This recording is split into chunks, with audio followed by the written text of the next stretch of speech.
Royal Caribbean and Celebrity Cruise Lines have just put the big old kibosh on one of our favorite packing items.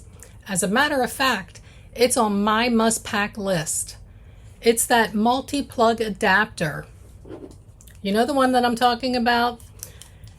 If you take a look at their prohibited items list, it now falls under flammable items. Let me show you.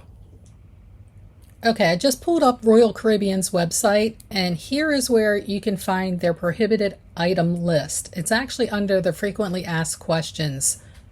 And if you scroll down to the flammable items area, all the way at the bottom, because they just put it in here, you'll see extension cords. Well, the extension cords have always been here, but multi-plug outlets / power strips. So in the past, they were really concerned about the extension cords and the power strips, but now they've added the multi-plug outlets. I mean, a fire is the worst thing that can happen on a cruise ship. I wonder if they've had issues with some of these things catching on fire.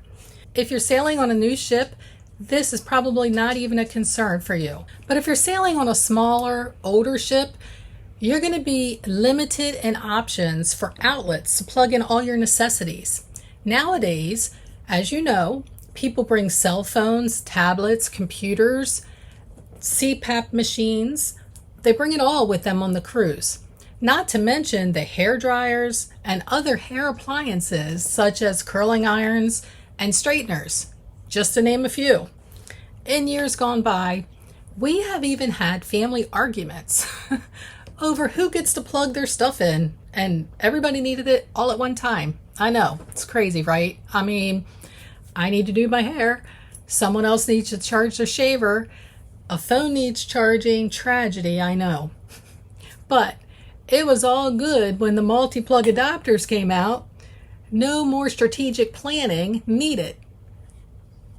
Effective immediately, Royal Caribbean has added this to their list. So is there anything that you can do? Well, I still don't see where they have banned the USB only adapters. I have one here. This one I think is banned because it's got this cord, but you can get them that have just the plug. Let me see. Just a plug on the back. So they plug directly into the wall, and it's only USB ports. It doesn't have the plugs for like a US plug. But this one, I think this one's old school, and I don't think they let me take this one in anymore. Some other cruise lines do. Actually, I just took this on Royal Caribbean not long ago. They must have missed it. Anyway, if you have a European converter plug, they haven't banned that either. So you could bring that on, and that would actually give you an additional US plug in your cabin. Another good tip, if you're sailing on Royal or Celebrity, just look around your cabin a little bit, because you'd be surprised where you're going to find some US plugs and USB ports, such as on your lamp next to your bed. At the base, there's usually a little USB port, and some of them even have the US plugs. Also, I just recently found this out on my last sailing. On the side of your telephone that's on your nightstand, on the side, there is actually a USB port there as well. And don't forget, in the bathroom, there's actually a US outlet in the ceiling on most ships. It is labeled for shavers only, but I suspect you could plug in a low-powered device. I've never tried it though, because I wouldn't plug in my high-powered hairdryer, or I might take out the entire ship's electricity. It's pretty powerful. Another tip here would be try to find another time in your day where you don't need your phone or your tablet, and use that time to charge things up. Then you don't need to use that plug overnight while maybe you want to plug a fan in, or you have something else that needs to charge overnight. So you're going to have to get a little more strategic with when you're plugging things in. If you're sailing on a newer ship, you should be just fine, because they have additional US plugs as well as USB ports. So no problems at all. The last one I went on was, where did we just come? Oh, Symphony of the Seas.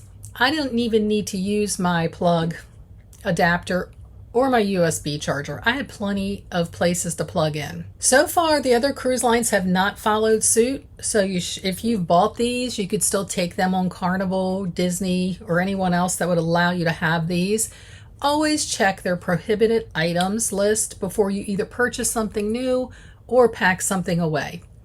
What'll happen is if you get caught with one of these things and you're not supposed to have it, they're just going to take it away from you, and then you can pick it up again from them at the end of the cruise. And I think they give you 2 weeks or so to claim your item, and if you don't claim your item, they toss it, or who knows what they do with it. They probably give it to crew members and they probably send them home. I don't know.